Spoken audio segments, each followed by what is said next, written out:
Your brain remains active for up to 30 seconds after your heart stops beating.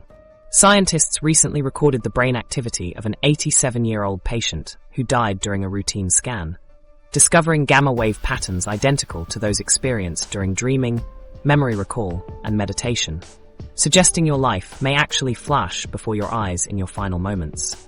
The brain's final symphony challenges our understanding of death.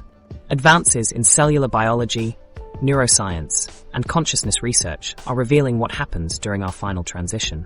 From the orderly shutdown of cellular systems to the mysterious surge of brain activity at the moment of death, science is illuminating what was once the ultimate unknown. The mystery box of death. What if everything you think you know about death is just the beginning of the story? For centuries, we've treated death as a simple binary state. You're either alive or you're not. But science is now revealing that death isn't a moment, but a process, one that unfolds across different timescales throughout the body. The traditional signs we associate with death, the stopping of the heart, the cessation of breathing, represent only the most visible markers of a much more complex transition. When a person is pronounced dead in a hospital, a fascinating cascade of cellular events is already underway. Different cells in the body respond to death on their own timelines. Neurons in the oxygen-hungry brain begin to die within minutes of the heart stopping, while other cell types throughout the body continue functioning for hours or days. Skin cells remain viable for up to 24 hours after clinical death, while certain immune cells continue their protective functions for nearly 3 days. This asynchronous shutdown challenges our most basic assumptions about what it means to be dead. Think of your body as a vast, interconnected city of trillions of cells. When death occurs, it's not like turning off a light switch that plunges the entire city into darkness at once. Instead, it's more like a rolling blackout, with different neighborhoods losing power at different times. Some areas descend into chaos while others maintain order. Emergency systems continue operating on backup generators. Essential services persist while entertainment districts go dark, and communication networks fail in patterns that seem random to observers. This metropolitan metaphor helps us understand why defining the exact moment of death has become increasingly complicated for medical science. Consider the microscopic drama unfolding as cells begin to die. Some cells undergo apoptosis, a form of programmed cell death where they neatly package their contents, shrink, and are recycled by neighboring cells, like responsible citizens cleaning up after themselves before departing. Others experience necrosis, swelling until they burst and spill their contents into surrounding tissues, triggering inflammation, more like a chaotic evacuation during an emergency. These cellular endings, viewed through advanced microscopy, reveal patterns of surprising beauty in their final moments. In the emerging field known as cell necrobiology, scientists are studying these post-mortem cellular behaviors with growing fascination. The term, coined from the Greek nekros, death, and bios, life, captures this paradoxical area of research, the life processes associated with death. Researchers have discovered that genes remain active after clinical death, with some actually increasing their activity in the hours following, particularly those involved in stress responses, immunity, and inflammation. Our cultural understanding of death has evolved dramatically over time. In the 19th century, fears of premature burial led to waiting mortuaries, where bodies were observed for signs of life before burial. By the mid-20th century, the invention of mechanical ventilators and life support systems created new questions about when death occurs. The Harvard criteria for brain death, established in 1968, shifted our focus from the heart to the brain as the ultimate arbiter of death. Yet even this definition continues to evolve as we learn more about cellular processes that continue after brain function ceases.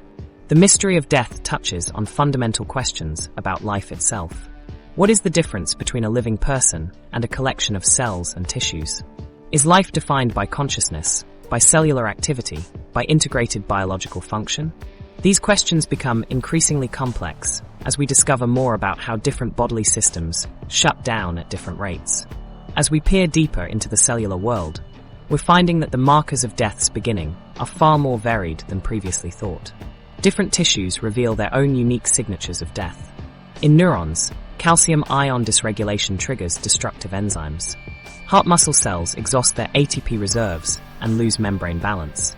Liver cells, release enzymes that can be detected in the bloodstream as markers of tissue damage. Each cell type has its own specific vulnerabilities and timelines for degeneration. Modern research techniques have opened new windows into this process. Scientists have identified genes that remain active after death, with some showing increased activity for up to 48 hours. Imaging techniques like thermography can track the gradual cooling of different tissues. Advanced microscopy observes cellular structures disintegrating in real time, revealing patterns invisible to previous generations of researchers. The technical definition of death has practical implications, particularly for organ transplantation. Hearts can be transplanted if removed within about 30 minutes of cardiac death.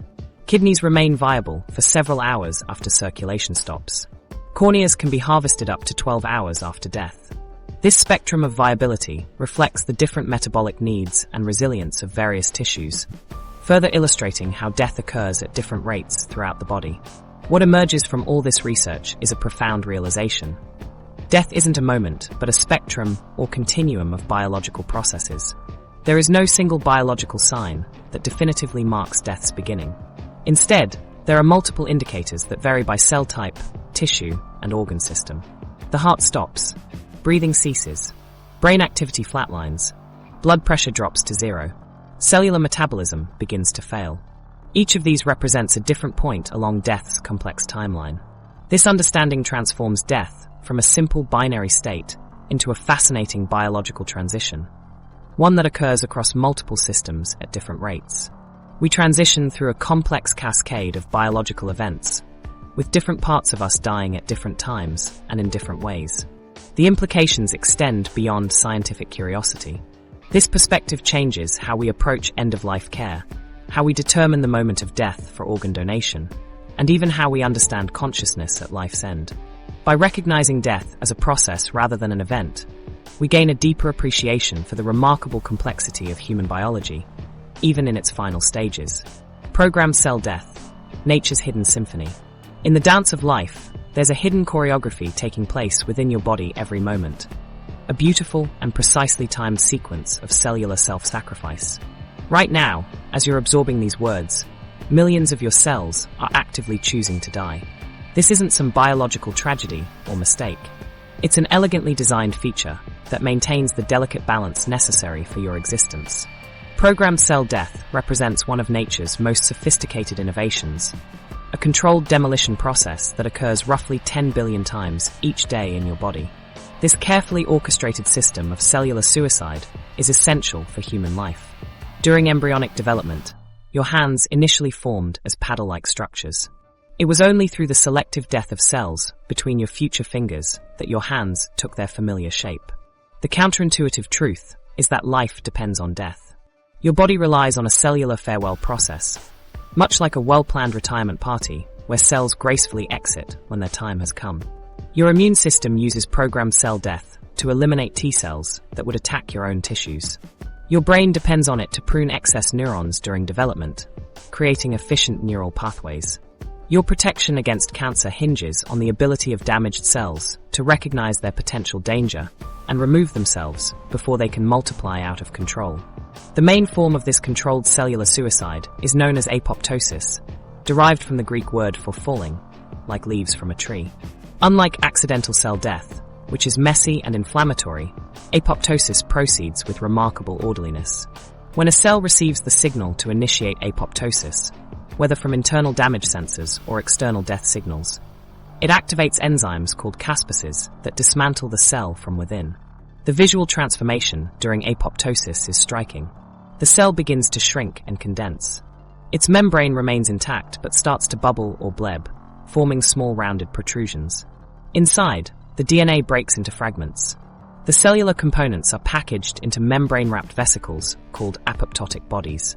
These packages display "eat me" signals, inviting cleanup cells called phagocytes to consume them without triggering inflammation. Beyond apoptosis, cells employ another fascinating strategy called autophagy, literally self-eating. During autophagy, cells under stress or nutrient deprivation begin consuming their own components, breaking down less essential parts to recycle their building blocks. The cell creates specialized double membrane structures called autophagosomes that engulf portions of the cytoplasm and deliver them to lysosomes, the cellular digestive centers, where they're broken down for reuse. This self-cannibalization serves as both a survival mechanism during temporary hardship and a quality control system. When nutrient supplies dwindle, autophagy allows cells to survive by digesting damaged structures and non-essential components, essentially hibernating until conditions improve. But when stress becomes too severe or prolonged, extensive autophagy can trigger cell death. The evolutionary history of these mechanisms reveals their ancient origins. The molecular machinery for programmed cell death appears in organisms as simple as yeast and even bacterial communities.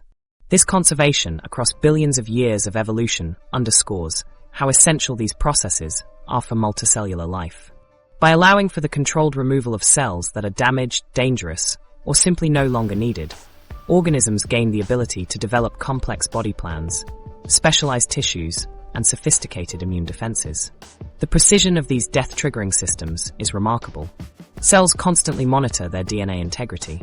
When damage occurs, whether from radiation, chemical exposure, or copying errors, sensor proteins detect the abnormality. Repair mechanisms attempt to fix the damage.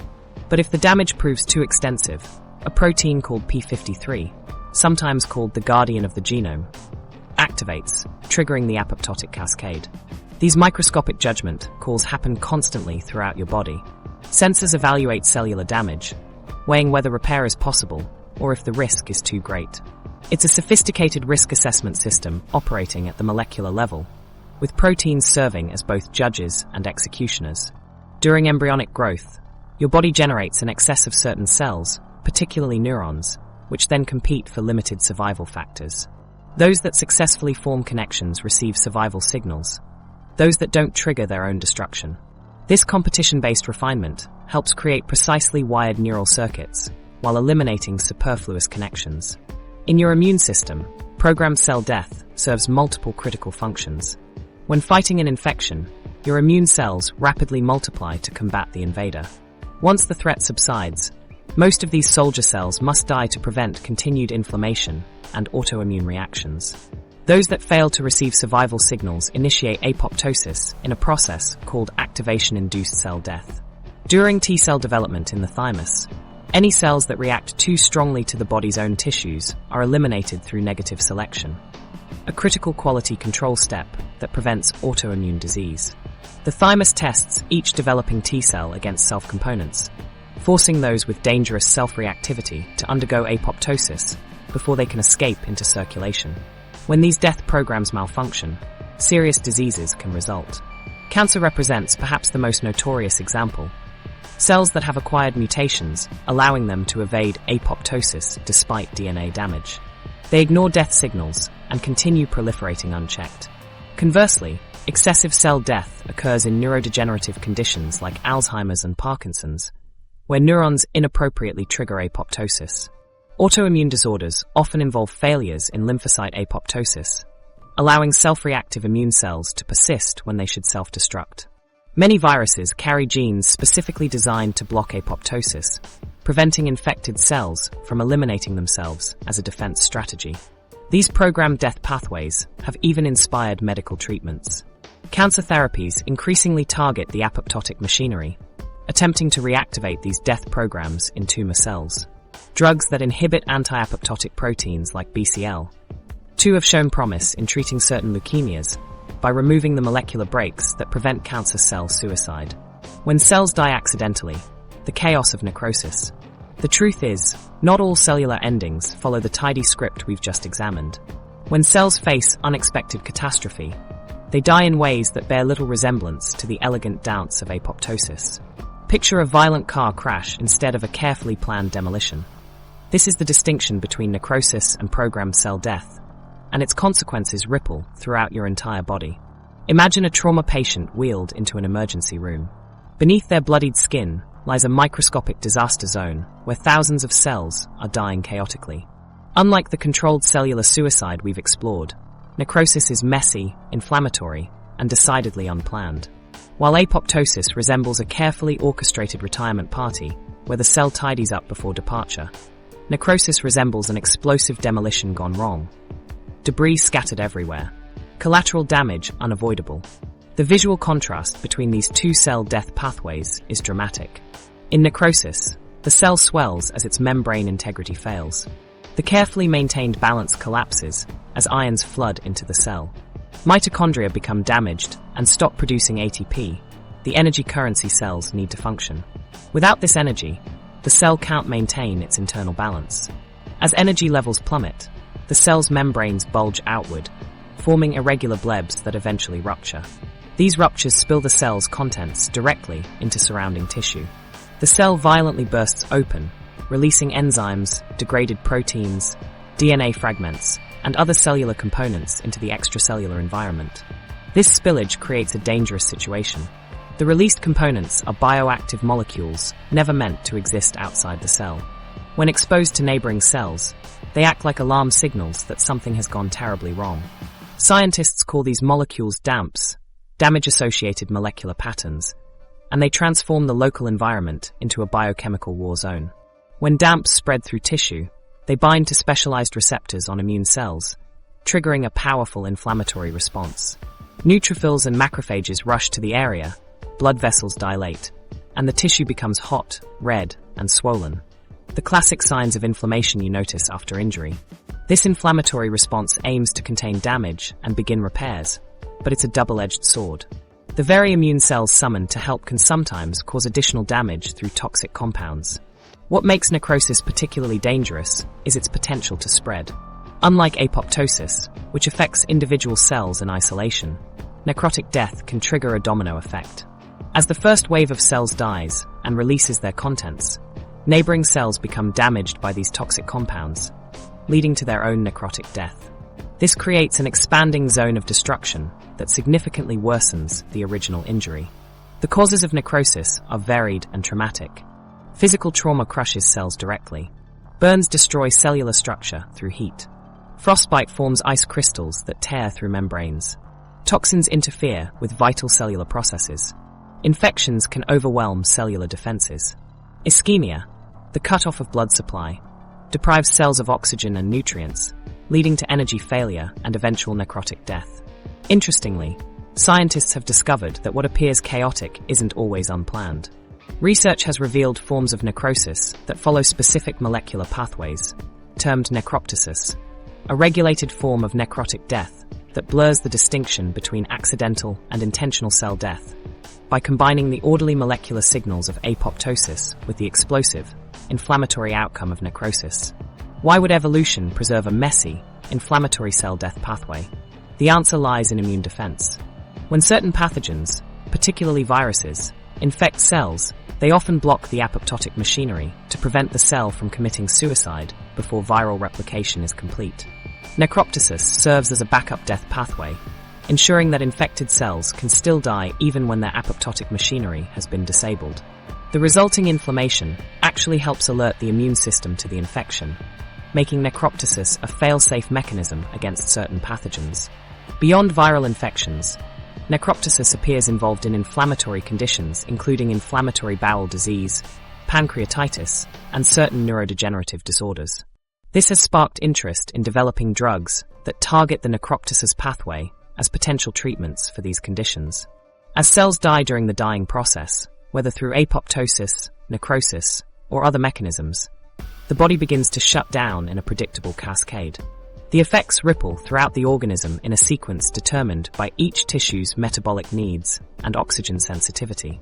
The brain, consuming 20% of the body's oxygen despite comprising only 2% of its weight, shows signs of damage within minutes of oxygen deprivation.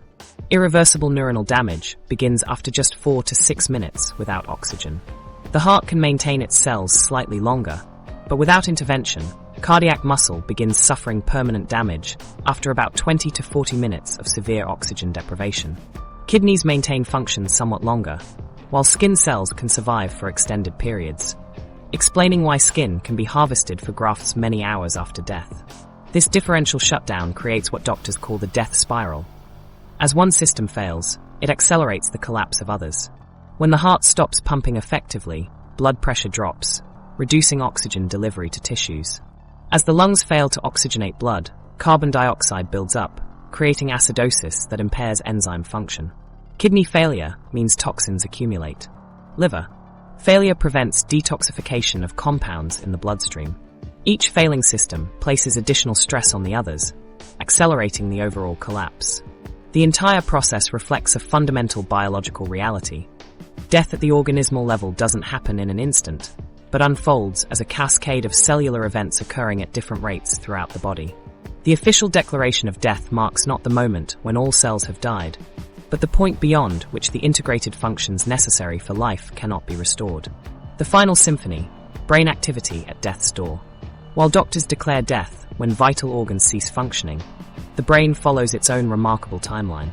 What's truly astonishing is that instead of quietly fading away, scientific evidence suggests our brains experience a final, extraordinary surge of activity in the moments between clinical death and complete neural shutdown.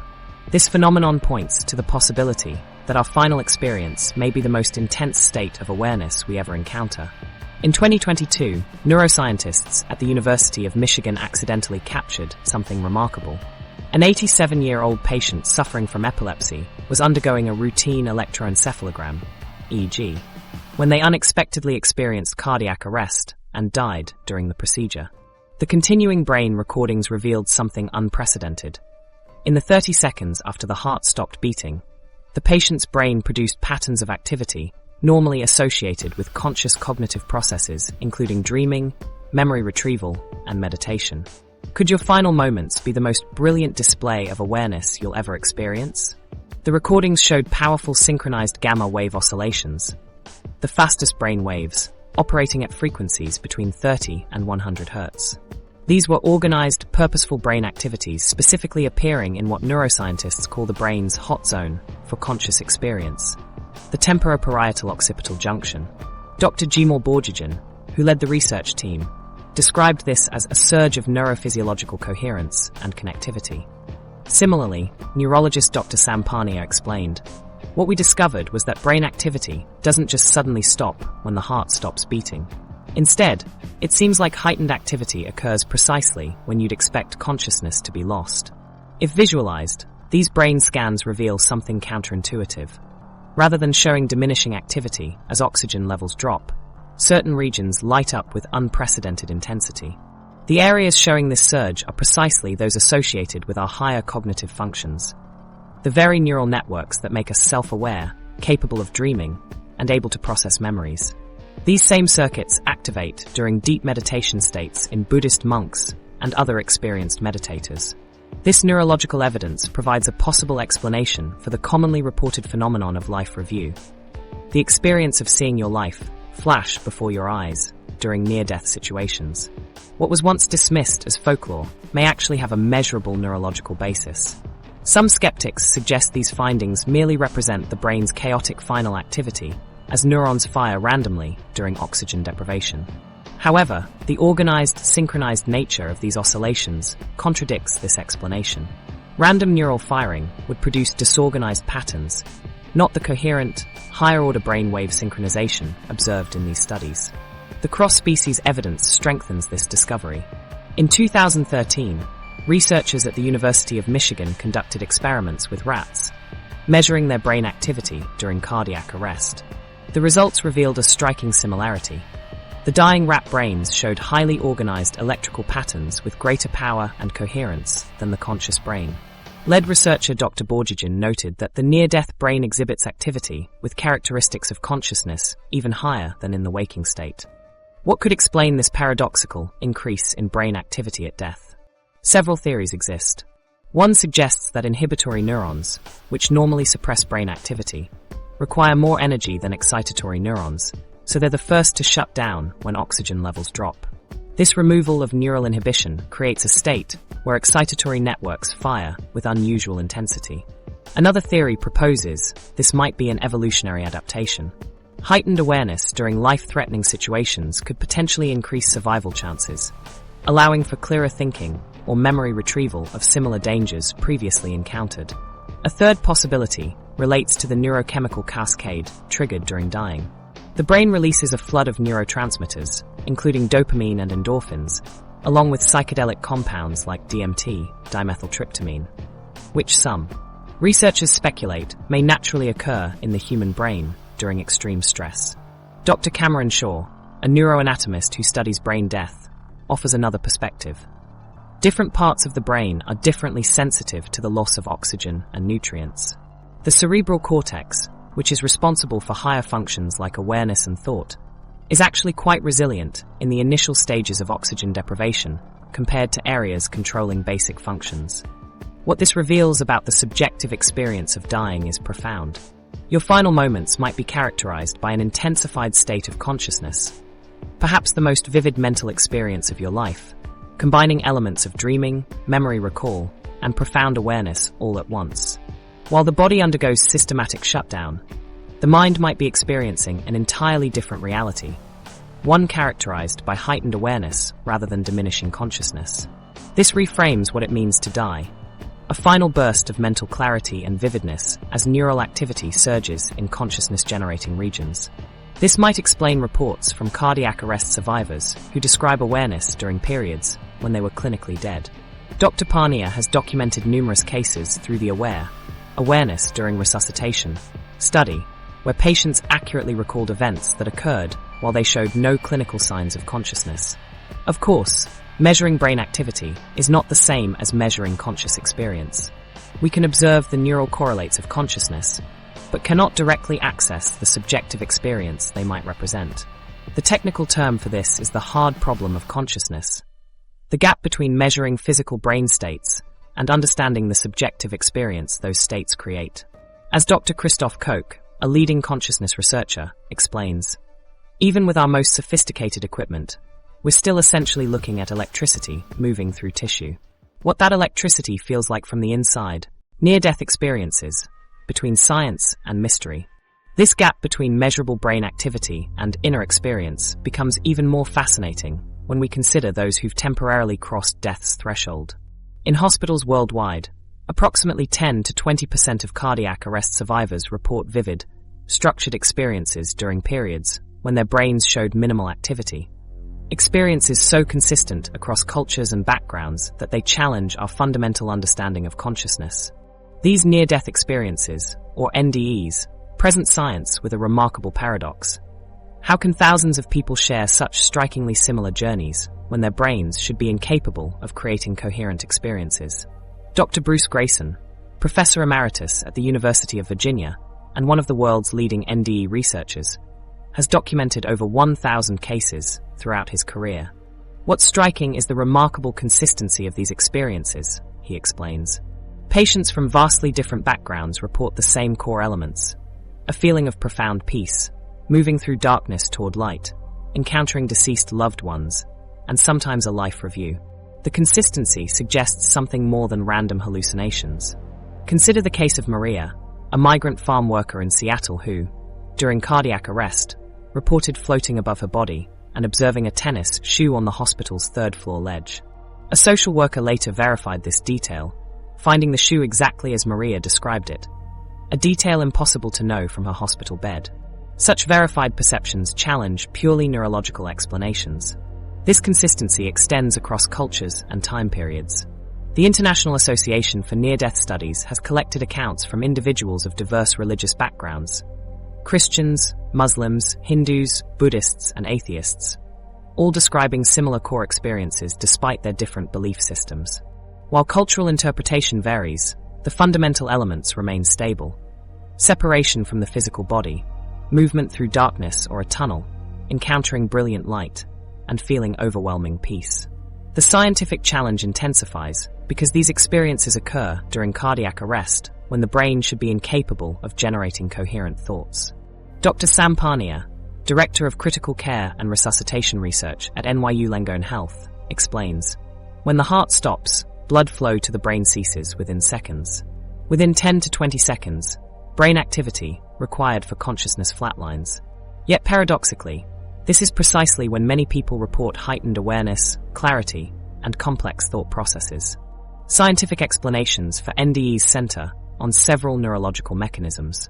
Cerebral anoxia, oxygen deprivation causing abnormal neural firing, represents one possibility. Others include the release of endorphins and neurochemicals during extreme stress, or the dying brain entering REM-like dream states. Dr. Kevin Nelson, a neurologist at the University of Kentucky, proposes that NDEs might involve REM intrusion, where elements of REM sleep overlap with wakefulness. During extreme stress, he suggests, the boundaries between different states of consciousness can blur, allowing dreamlike experiences to intrude into waking awareness. The release of DMT, dimethyltryptamine, a naturally produced psychedelic compound, offers another potential mechanism. Dr. Rick Strassman's research revealed that DMT produces experiences remarkably similar to NDEs, including the sensation of leaving one's body and encountering beings of light. While these neurological explanations provide valuable insights, they struggle to account for cases where patients report verified perceptions that would be impossible if their experiences were merely hallucinations. Dr. Pani is awareness during resuscitation. Study attempted to test such claims by placing hidden visual targets in hospital resuscitation areas, visible only from ceiling height. The study found evidence of awareness during cardiac arrest, with 39% of survivors reporting perceptions during resuscitation, though specific target identifications remained inconclusive. People who have these experiences often describe watching their resuscitation from a position near the ceiling, Dr. Pania notes. They report details of their resuscitation that they couldn't have known, including conversations between medical staff or specific technical aspects of the procedures being performed. Recent findings about gamma wave activity in dying brains provide potential explanations for some NDE aspects. The synchronized gamma oscillations in dying brains resemble patterns associated with memory recall and integration, potentially explaining the life review component. Dr. Jimal Borjajan's research showing dying brains can exhibit greater electrical coherence than conscious brains offers a mechanism for the heightened awareness many NDE survivors describe. NDEs typically produce profound and lasting impact on experiencers. Dr. Grayson's research demonstrates that survivors often undergo significant psychological and behavioral changes, reduced fear of death, increased empathy, diminished materialism, and enhanced spirituality. These transformations tend to persist for decades, suggesting these brief experiences carry profound psychological weight, unlike typical hallucinations or dreams. This transformative aspect poses another scientific puzzle. If NDEs are merely hallucinations, why do they consistently lead to profound, long-lasting positive changes? Typical hallucinations rarely produce such beneficial transformations. The scientific community remains divided on interpreting these experiences. Materialist neuroscientists maintain that NDEs ultimately result from complex brain processes during crisis. Others, including some neuroscientists and consciousness researchers, suggest consciousness might not be as dependent on the brain as traditionally assumed. Dr. Pim van Lommel, a Dutch cardiologist who conducted a large prospective study on NDEs, notes, if consciousness and memories can be experienced independently of brain function, it could be that the brain acts more as a transceiver of consciousness rather than as a producer. Such interpretations align with philosophical traditions viewing consciousness as a fundamental rather than emergent property of reality. These experiences create a genuine scientific challenge. They occur at the boundary between life and death, in moments difficult to study with current technologies. While brain activity can be measured, the corresponding subjective experience remains accessible only to the experiencer. Near-death experiences represent a scientific mystery at the intersection of neuroscience, psychology, and consciousness studies, challenging our understanding of when consciousness ends and raising profound questions about the relationship between mind and brain. Consciousness, the final frontier. Option 3 captures the essence of what we need to explore next. In a universe where we've mapped distant galaxies and split atoms, how is it that the nature of our own awareness, the very thing reading these words right now, remains such a profound mystery? The truth is, we still don't understand how 3 pounds of brain tissue creates the subjective experience of being you. This fundamental puzzle, what philosophers call the hard problem of consciousness, sits at the heart of our questions about death. If consciousness is merely an emergent property of neural activity, it should logically cease when that activity stops. Yet the evidence we've seen from near-death experiences suggests something more complex might be happening. At the core of this mystery lie 2 competing frameworks. The materialist view, represented by theoretical physicist Sean Carroll, holds that consciousness is a process that happens in the brain, not a separate substance or entity. Under this model, consciousness is entirely reducible to physical processes, merely electricity and chemistry that ends when the brain dies, like a computer shutting down. In contrast, quantum approaches like the orchestrated objective reduction theory proposed by Dr. Stuart Hameroff and mathematician Sir Roger Penrose suggest consciousness arises from quantum computations in brain cell structures called microtubules. Quantum information doesn't disappear when it's no longer in the brain, explains Hameroff. It can exist outside the body, perhaps indefinitely as a soul. Think of the brain as a television rather than a content creator. It might be receiving consciousness from a more fundamental level of reality rather than generating it from scratch.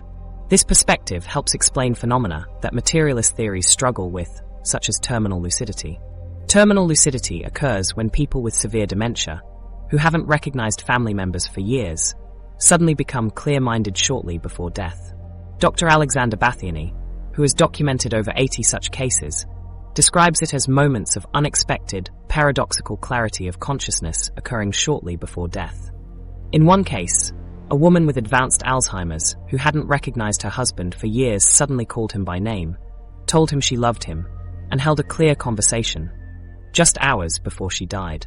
How could a severely damaged brain suddenly recover such complex functions if consciousness depends entirely on intact neural circuitry? Similar questions emerge from studies of patients with hydranencephaly, a condition where individuals are born missing most of their cerebral hemispheres.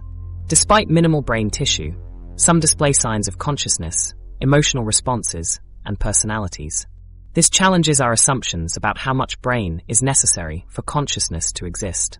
Beyond the laboratory, diverse cultural traditions have developed sophisticated frameworks for understanding consciousness after death. These aren't merely comforting stories, but detailed cosmologies with remarkable similarities across unrelated cultures. The Tibetan Buddhist text Bardo Thodol, commonly known as the Tibetan Book of the Dead, describes consciousness transitioning through multiple states after physical death, with descriptions that align with modern near-death experiences. The ancient Egyptian Book of the Dead similarly outlines a journey of consciousness after physical death. Indigenous traditions worldwide have developed practices for communicating with ancestors based on the understanding that consciousness continues in some form. The Maori concept of Wairua describes how consciousness exists before birth and continues after death, remaining connected to the living through dreams and visions. Western philosophical traditions have also explored this territory. Plato proposed that the soul is immortal and separate from the body, while Descartes divided reality into physical matter and non-physical mind. Contemporary philosopher David Chalmers has argued that consciousness may be a fundamental property of the universe, like space, time, or gravity, not something reducible to physical processes alone. What makes this question so challenging? Consciousness is simultaneously the most familiar aspect of your existence and the most mysterious. You know with absolute certainty that you are conscious right now. Yet how does this subjective experience arise from objective brain processes? The limitations of current science in addressing consciousness are significant. We can observe neural correlates of consciousness, brain activities that correspond to conscious states, but these correlations don't explain how subjective experience emerges. As philosopher Thomas Nagel asked, "What is it like to be a bat?" We can study bat brains and behavior, but we can never know what it's like to experience sonar perception as a bat does. This explanatory gap has led some scientists to propose that our current scientific paradigm may be insufficient. Dr. Bernardo Kastrup suggests that materialism may be reaching its explanatory limits when it comes to consciousness, pointing to the need for new conceptual frameworks. Where does this leave us regarding what happens to consciousness at death? The evidence points in multiple directions. The tight correlation between brain activity and conscious experience suggests that when the brain permanently shuts down, consciousness, as we know it, ends. Yet anomalous findings, from near-death experiences to terminal lucidity, suggest there may be aspects of consciousness that our current scientific models don't fully capture. Could your consciousness be more than just the product of neurons firing in your brain? And if so, what might that mean for what happens when those neurons stop? The third state, life after organismal death. Option 2 captures the deepest mystery we're about to explore. While we've been examining what happens at death's door, now we must confront something even more radical: the discovery that death itself isn't what we thought it was. In 2021, scientists at Tufts University made a discovery that challenges our most fundamental understanding of life and death. Taking skin cells from deceased frog embryos, they watched as these supposedly dead cells did something extraordinary. They spontaneously organized into entirely new multicellular structures never before seen in nature. These weren't frogs anymore, nor were they merely clumps of cells. They were something entirely new, xenobots. We found that cells can actually have this other life, explains Dr. Michael Levin, who led the research team. The embryo died, but we discovered the cells can live on with a completely different identity. These xenobots, measuring less than a millimeter wide, displayed behaviors that left researchers astonished. They moved independently, healed themselves when cut, and even engaged in a primitive form of replication by gathering loose cells to create copies of themselves. This happened through the cells naturally reorganizing after the death of their original organism. This discovery points to the existence of what scientists now call a third state. Not truly alive as an integrated organism, yet not truly dead at the cellular level. It's a strange middle territory between life and death that science is only beginning to explore. What makes this third state so fascinating is how it reveals death as a transition where cells adapt to new conditions and take on entirely new functions. The cells that formed the xenobots simply reorganized themselves into a new configuration with capabilities that the original frog never possessed. What we're seeing challenges the binary concept of being either alive or dead, notes Dr. Josh Bongard, a computer scientist who worked on the Xenobot project. There's this third option where cells can continue, living and even develop new lifelike properties after the organism itself has died. This phenomenon resembles metamorphosis in nature, like how a caterpillar transforms into a butterfly, but with a crucial difference. The transformation occurs after the death of the original organism, creating something entirely unexpected from what remains. This third state exists in laboratory settings and within our own bodies after clinical death. Different cell types throughout the human body continue functioning at varying rates after death is pronounced. While brain cells degrade within minutes of oxygen deprivation, other cells follow a different timeline entirely. Skin cells can remain viable for up to 24 hours after clinical death. Even more remarkably, certain white blood cells continue their immune functions for 60 to 86 hours, almost 4 days, after a person has been pronounced dead. During this time, these cells actively respond to their environment, continuing to protect the body from pathogens even as other systems have shut down. At the genetic level, hundreds of genes actually increase their activity in the hours following clinical death. Dr. Peter Noble's research at the University of Washington revealed that many of these activated genes relate to stress responses, inflammation, and immunity, suggesting that cells mount a final stand, fighting to survive even as the organism has died. It's as if the cells don't immediately know that the organism has died, Dr. Noble explains. They continue carrying out their functions, and in some cases, they actually ramp up activity as they respond to the stress of the dying process. The Xenobot discovery has spawned further research into what scientists call biological robots, or biobots. In 2023, researchers created similar structures using human cells called anthrobots. Made from airway cells that normally line human bronchi, these anthrobots developed tiny hair-like structures called cilia that allowed them to move across surfaces and demonstrated the ability to enhance healing in injured neural tissues. These are specific structures with new functions that weren't programmed by us, explains Dr. Levin. They're showing properties we typically associate with whole organisms, yet there's something entirely different. What's fascinating about both xenobots and anthrobots is that they don't fit neatly into our categories of natural or artificial. They're made of natural cells, yet they form structures that don't exist in nature. They're created in labs, yet they self-assemble without human engineering of their individual parts. They exist in a borderland between life and death, natural and synthetic. The third state throws into question whether our understanding of death as a binary state, you're either alive or dead, makes sense anymore. Instead, death appears to be a complex, multi-layered process where different parts of what was once a unified organism continue along different trajectories. The integrated consciousness and personality may be gone, yet at the cellular level, life continues, adapts, and sometimes transforms into something new. This blurring of boundaries creates profound implications for how we understand ourselves as organisms. The human body contains approximately 30 trillion cells, and at any given moment, billions are dying while billions of new ones are being born. We exist in a constant state of partial death and partial renewal. Our identity persists even as the physical cells that make up our bodies are continuously replaced. What these discoveries suggest is that life and death exist as points on a spectrum.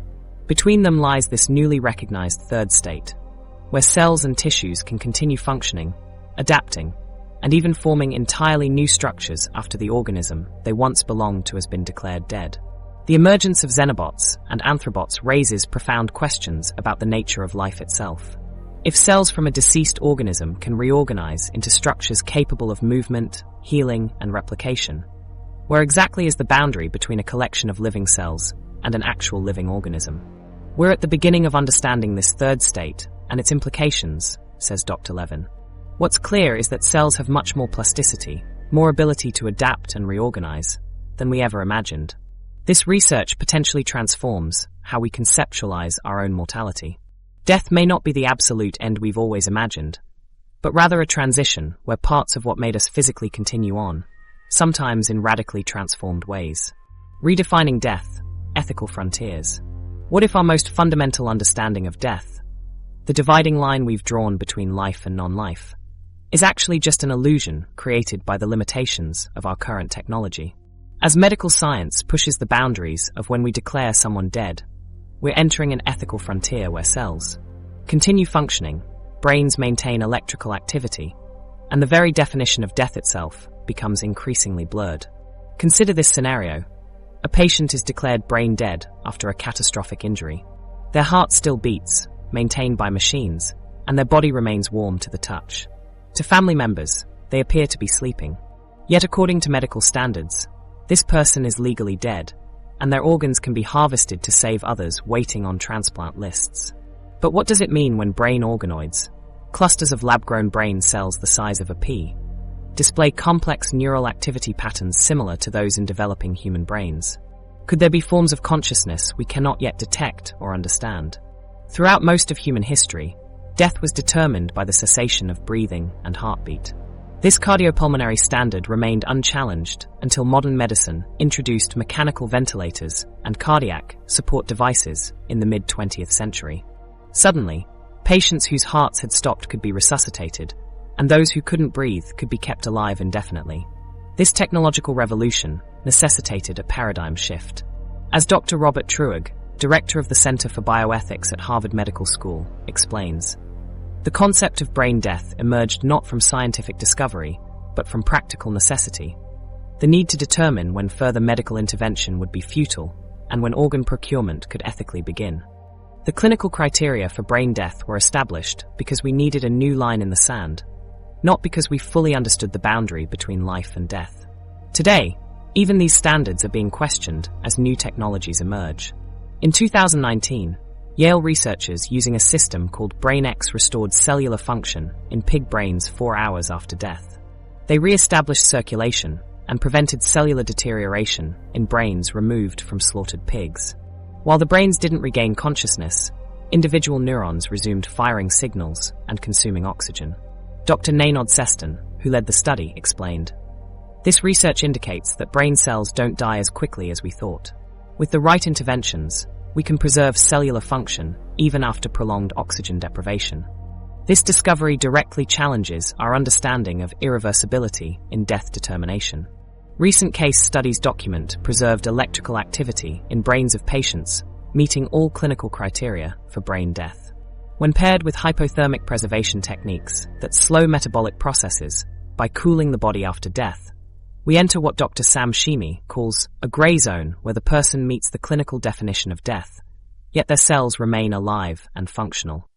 The case of Johi McMath illustrates these dilemmas powerfully.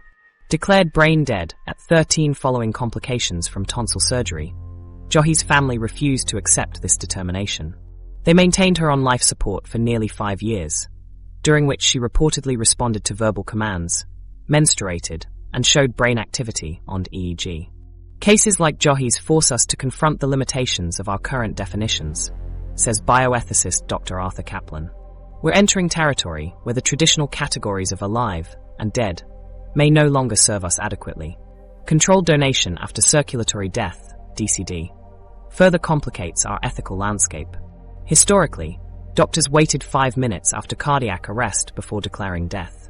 However, with increasing pressure to obtain viable organs, some protocols have shortened this waiting period to just 2 or 3 minutes, despite studies showing spontaneous cardiac activity can resume after longer intervals. The consciousness question adds another layer of complexity. Brain organoids in laboratories have demonstrated synchronized neural activity resembling patterns in developing human brains. When connected to blood vessel tissues, researchers at UC San Diego observed sustained neural activity in these organoids. While they lack structures necessary for human consciousness, their activity raises questions about our detection capabilities. Dr. Anil Seth, neuroscientist and author, frames this limitation clearly. We don't yet have tools to measure all forms of consciousness. Just as we once couldn't detect radio waves or infrared light, we may be unable to recognize certain manifestations of consciousness with our current technology. This suggests our definitions of death might reflect measurement limitations rather than biological reality. Many cultural traditions have long acknowledged this complexity. Japanese Shinto views death as a gradual process. Tibetan Buddhism describes consciousness lingering for days after clinical death. Native American tribes observe waiting periods before burial.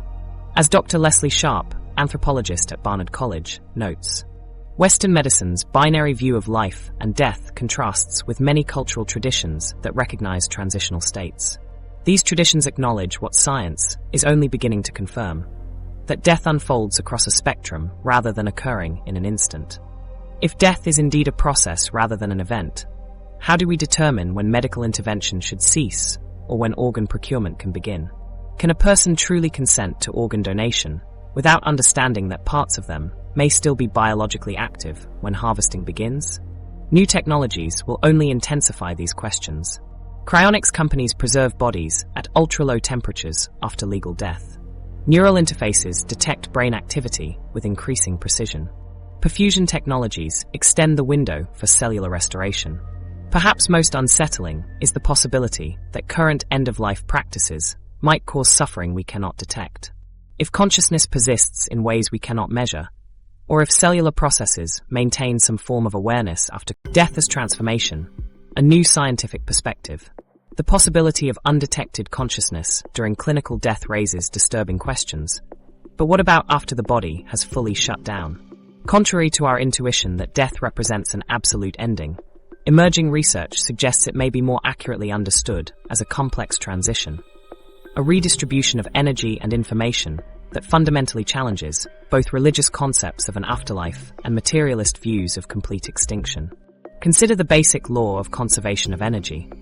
Energy cannot be created or destroyed, only transformed. The same principle applies to your body at death. The carbon, hydrogen, nitrogen, and other elements that compose your physical form undergo redistribution. Within days of death, these elements begin integrating into the surrounding environment through decomposition, becoming nutrients for plants, microorganisms, and eventually other animals. Every atom in your body, atoms that once formed your thoughts, memories, and emotions, continues existing in new configurations. This physical continuity extends beyond metaphor.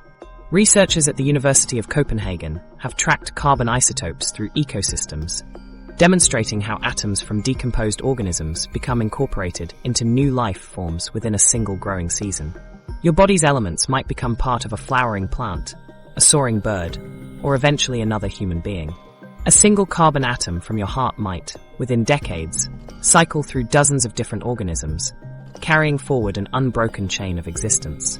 Your genetic information continues a different kind of journey. Each human carries approximately 20,000 genes, many passed down through countless generations. Geneticist Spencer Wells, director of the Genographic Project, notes that your DNA contains information that has been transmitted in an unbroken chain since the dawn of human existence.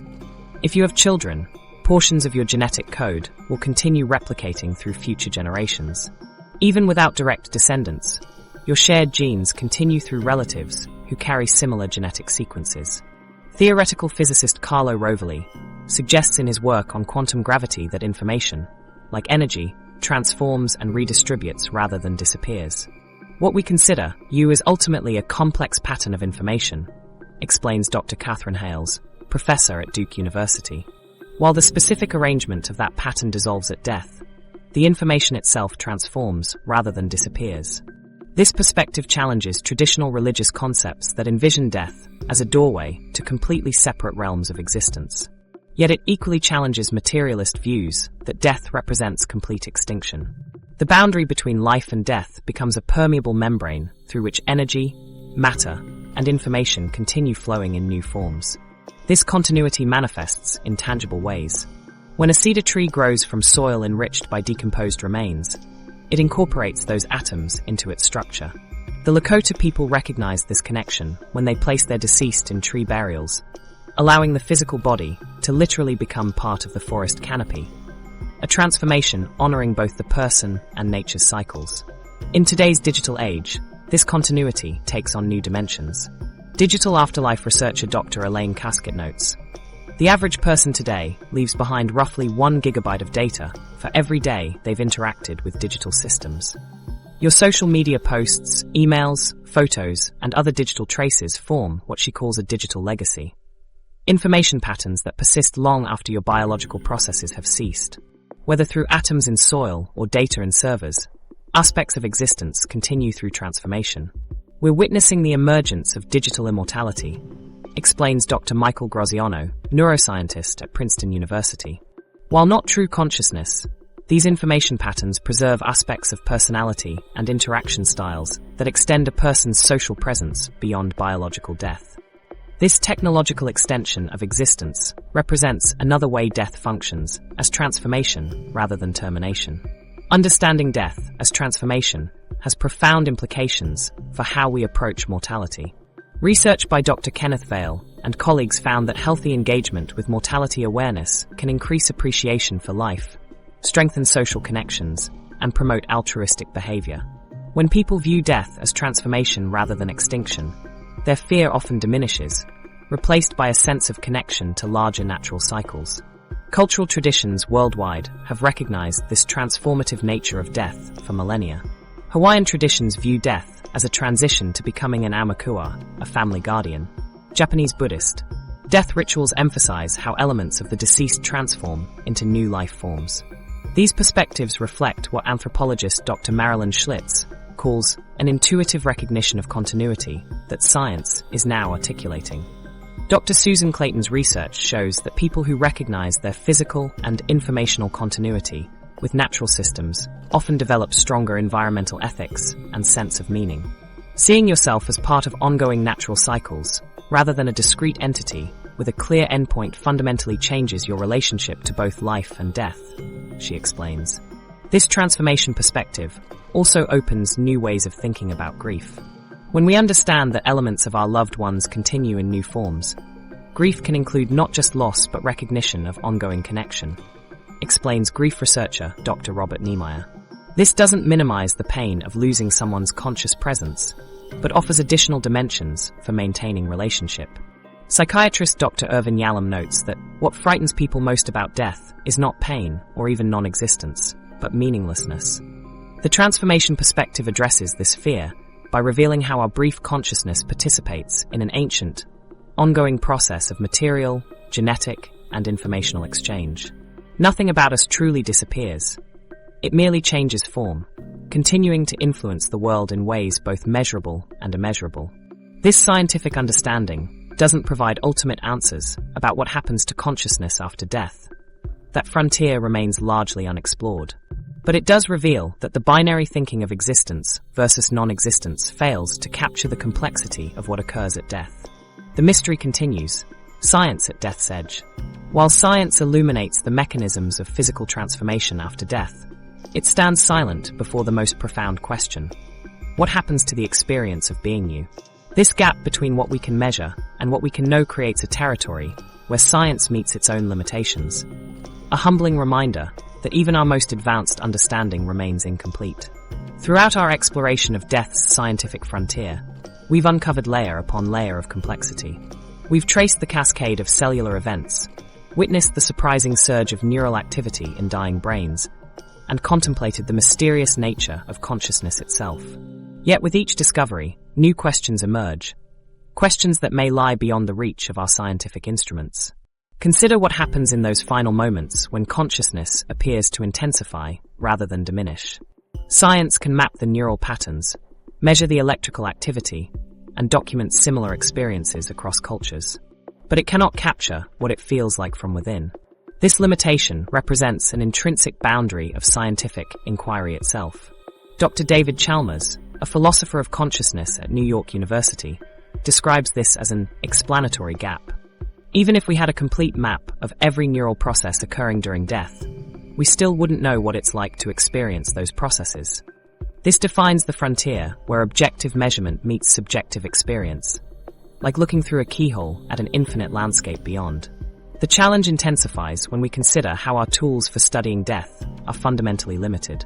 We can observe the brain activity of those approaching death and interview those who return from its threshold, but we cannot directly access the experience of death itself. It resembles attempting to understand what happens inside a black hole without crossing its event horizon. Some researchers propose innovative approaches to address this gap. Dr. Rebecca Berkowitz at Johns Hopkins University develops phenomenological bridges, using virtual reality and neural mapping to create models of subjective experiences based on brain activity. We might never directly know another's experience, she explains, but we can build sophisticated models that help us imagine what can't be directly measured. These efforts demonstrate science's creativity in approaching seemingly unanswerable questions, while highlighting a profound humility that emerges at death's frontier. A recognition that some mysteries may be woven into existence itself. This humility enriches, rather than diminishes science. Physicist Dr. Carlo Rovelli observes, "Great science isn't about having all the answers. It's about better understanding the questions. Acknowledging the boundaries of scientific knowledge deepens, rather than retreats from inquiry. The mystery of death bridges scientific and philosophical domains in valuable ways. Questions about what happens to consciousness after death confront assumptions about what consciousness is in the first place. Is it generated solely by the brain? Could it exist in forms we haven't measured? These shape how we understand what it means to be alive, to perceive, to exist." Dr. Elizabeth Markson, a bioethicist at Columbia University, notes that death research creates a peculiar interdisciplinary space. It forces neurologists to think like philosophers, and philosophers to engage with empirical data. This crossover generates insights that neither field could reach alone. When scientists acknowledge measurement's limits, they often discover entirely new approaches to life's fundamental puzzles. The edge of death reveals something remarkable about human consciousness, how it continues to search for meaning when faced with its own limitations. Rather than paralysis before the unknown, the mind constructs frameworks of understanding. This meaning-making capacity reflects consciousness examining itself, creating understanding even when confronted with the unknowable. Cultural anthropologist Dr. Marion Chen observes the irony that the same consciousness that cannot fully understand its own dissolution is remarkably equipped to create meaning from that very limitation. This suggests the mystery of death isn't simply a knowledge gap, but a fundamental aspect of being human. An invitation to wonder that has inspired art, philosophy, and science throughout history. Consider how differently we experience music compared to analyzing its acoustic properties. We can measure sound waves with precision, yet those measurements tell us nothing about what it feels like to be moved by a symphony. Similarly, mapping every molecular change in a dying brain might still miss the subjective experience those changes create. This distinction between measurement and experience creates what philosopher Thomas Nagel called the view from nowhere, the impossibility of objective science fully capturing subjective experience. Rather than science's failure, this reveals something profound about consciousness itself, that certain aspects of experience remain irreducibly first-person. Dr. Catherine Withy suggests that the study of death may ultimately reveal more about the nature of knowledge itself than about death. Confronting the limits of what we can know provides insight into what knowing actually is, not just accumulating facts, but engaging with reality through embodied, subjective experience. This perspective transforms our approach to death's mystery. The limitations aren't temporary gaps to fill, but defining features of human experience. Boundaries that give shape and meaning to our understanding. Like a frame around a painting, these limitations don't restrict our vision, but focus it. Perhaps most valuably, Death research reveals that uncertainty itself can be a source of wonder rather than fear. Acknowledging the inherent mystery at life's end allows us to approach death with curiosity and even appreciation. The unknown becomes a horizon that gives depth to our existence. This doesn't require abandoning scientific inquiry, but invites a more expansive science that recognizes its boundaries while pushing against them. As these mysteries continue to fuel both scientific exploration and philosophical reflection, they remind us that the same mind capable of fearing death's unknown can also find profound wonder in that very mystery. Throughout our journey, we've seen how death transcends simplistic definitions. From cellular mechanisms to near-death phenomena, science continues revealing death as a complex transition where biological processes unfold in surprising ways. What does this mean for us? We can approach mortality with wonder rather than dread. The atoms comprising our bodies have existed for billions of years and will continue their cosmic journey indefinitely. Death becomes a doorway connecting us to natural cycles that preceded us. Our legacy lives in life's continuous evolution. How will you contribute to this endless dance of nature? Consider your place